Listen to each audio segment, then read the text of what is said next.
is still there. The history. The commitment. But when they talk, you find yourself mentally checking out. And you feel guilty for it. What if the problem isn't that you stopped loving them? What if it's that you never actually liked who they are? What if you fell in love with potential and stayed for obligation? You're not falling out of love. You're waking up to the fact that love and liking someone are not the same thing, and one without the other is exhausting. Because compatibility isn't just about loving someone, it's about actually enjoying their company, and you can't remember the last time you did. Welcome to Unfiltered Adulthood, where we explore the quiet psychological shifts that reshape you in your 20s, 30s, and 40s. If this resonates, subscribe and hit like. There's a woman who lies in bed next to someone she's been with for 8 years. She can hear him breathing. She knows the rhythm of his sleep. She knows what he'll say before he says it.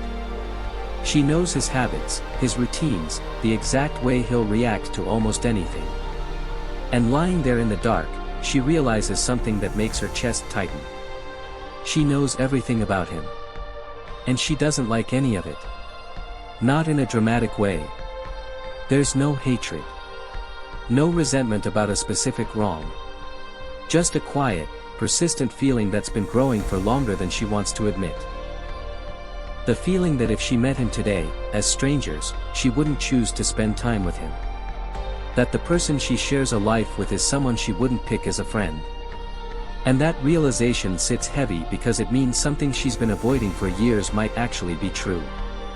She loves him. She's certain of that. She'd be devastated if something happened to him. She cares about his well-being. She wants good things for him. But she doesn't want to be around him. And those two truths existing simultaneously feel impossible to reconcile. The confusion started years ago, but she didn't have language for it then. She just knew that conversations with him felt like work. That time together felt like an obligation she was fulfilling rather than something she looked forward to.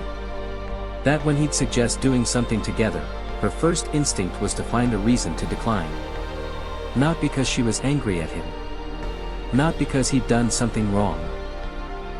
Just because the thought of spending an evening with him felt exhausting in a way she couldn't explain. She tried to fix it. Tried to convince herself it was just a phase. That all long-term relationships go through periods like this. That the spark fading is normal and love is about commitment, not constant excitement. And all of that is true. To a point. But there's a difference between a spark fading and realizing you never actually enjoyed the person's company in the first place. She started noticing the pattern in small ways.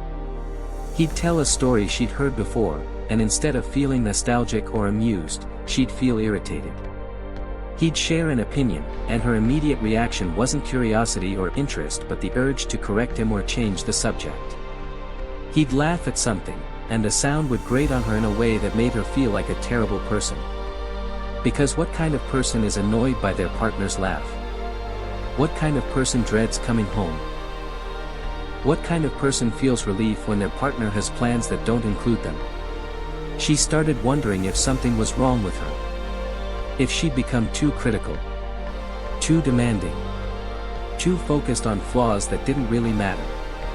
But it wasn't about flaws. It was about something more fundamental. It was about the fact that his personality, his way of being in the world, his interests, his humor, his energy, all of it felt incompatible with hers. Not in a way that made him a bad person. Just in a way that made him someone she wouldn't choose to spend time with if circumstances were different. And the guilt of that realization was crushing. Because she'd built a life with him. She'd made promises. She'd intertwined her future with his. And somewhere along the way, she'd confused building a life together with actually wanting to be together. She'd mistaken shared logistics for shared connection. She'd assumed that because they functioned well as a team, they must be compatible as companions. But functioning isn't the same as flourishing. And compatibility in managing a household doesn't mean compatibility in the things that actually make life feel worth living. There's a man who experiences this from the other direction. He can feel his partner's disinterest even though she hasn't said anything. He notices the way she finds excuses not to spend time with him. The way she lights up when talking to her friends but seems to dim when it's just the two of them. The way she's physically present but emotionally checked out. And he doesn't know what to do with that information. Because the relationship isn't bad. They don't fight. They share responsibilities. They have routines that work. On paper, everything is fine. But there's an absence that's impossible to ignore. An absence of enthusiasm. Of genuine curiosity about each other.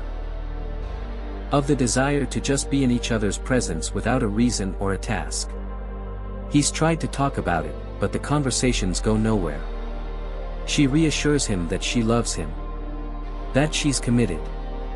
That nothing's wrong. And he believes her because none of those statements are lies. She does love him. She is committed. Nothing is technically wrong. But something is missing. And that something is her actually liking him. The distinction sounds cruel when you say it out loud. It sounds like something a shallow person would care about. Like something that shouldn't matter when there's love and history and shared investment. But it does matter. Because a relationship without liking is a relationship where both people are slowly suffocating in politeness and obligation. She started to understand this when she noticed how she felt around other people. With her friends, conversation flowed. She was engaged. She was curious. She wanted to hear what they had to say. She laughed genuinely. She felt energized rather than drained. And then she'd come home and feel that energy evaporate. Not because he did anything wrong. But because his presence demanded something from her that she didn't have to give. The performance of interest. The maintenance of connection that no longer felt natural. And she realized something that scared her. That she'd fallen in love with potential. With the person she thought he could become. With the version of him that existed in her imagination. And she'd stayed, waiting for that version to show up. Convincing herself that with time, with the right circumstances, with enough patience, he'd become the person she actually wanted to be with.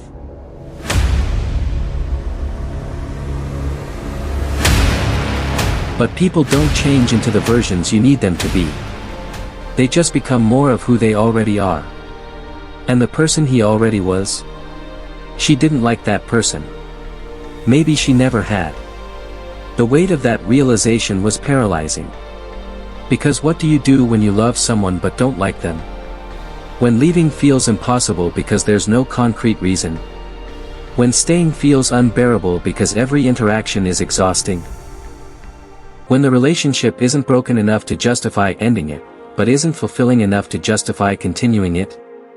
She started researching. Trying to figure out if this was normal. If other people felt this way. And what she found was a silence. Nobody talks about this. There are countless articles about falling out of love. About betrayal and conflict and incompatibility in obvious ways. But almost nothing about this specific kind of disconnect. The one where everything looks fine from the outside but feels empty from the inside. The few people who did talk about it described it the same way she felt it. Like living with a roommate you're obligated to be affectionate toward. Like performing a relationship rather than experiencing one. Like being trapped in a life that works logistically but fails emotionally. And the advice was always the same. Work on it. Try harder. Remember why you fell in love. Go to therapy. Find ways to reconnect. And she tried all of it. They tried all of it. But you can't therapy your way into enjoying someone's company. You can't reconnect to something that may have never been there in the first place.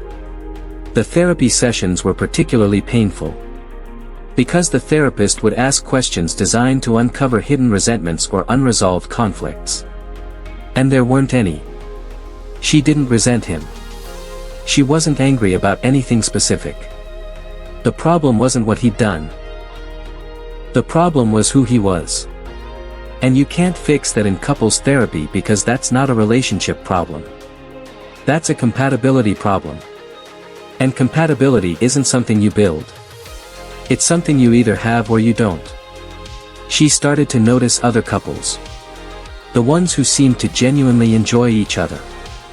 Who laughed at each other's jokes not out of obligation but because they actually found each other funny. Who chose to spend time together even when they didn't have to.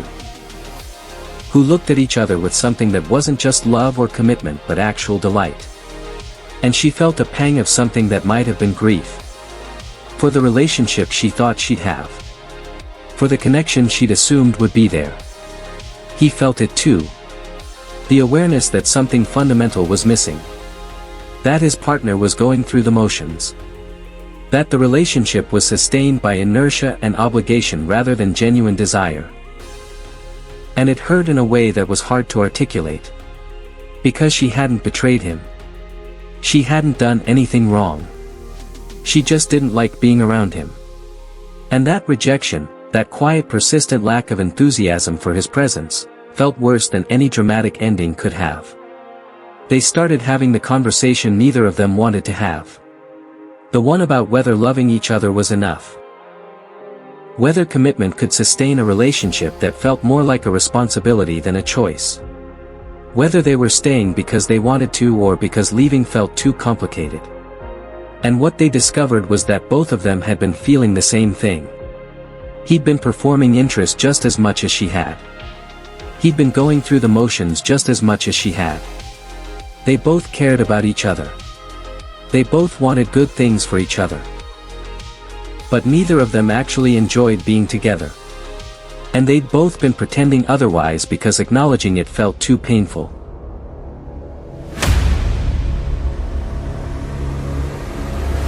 The relationship that looked perfect from the outside had been dead on the inside for years. And they'd both been too guilty to admit it. The woman who realized she didn't like her partner anymore eventually made a choice. Not immediately. Not without agonizing over it. But eventually. She realized that staying in a relationship out of obligation wasn't kindness. It was a slow form of cruelty to both of them. That pretending to want something you don't want isn't loyalty. It's dishonesty. That love without liking isn't enough to build a life on. She learned something that changed everything. That you can love someone and still not be right for them. That caring about someone's well-being doesn't mean you have to sacrifice your own. That the absence of a good reason to leave doesn't mean there's a good reason to stay. The ending wasn't dramatic. There was no fight. No betrayal. No moment where one of them did something unforgivable. Just an honest conversation where they both admitted what they'd been feeling for years.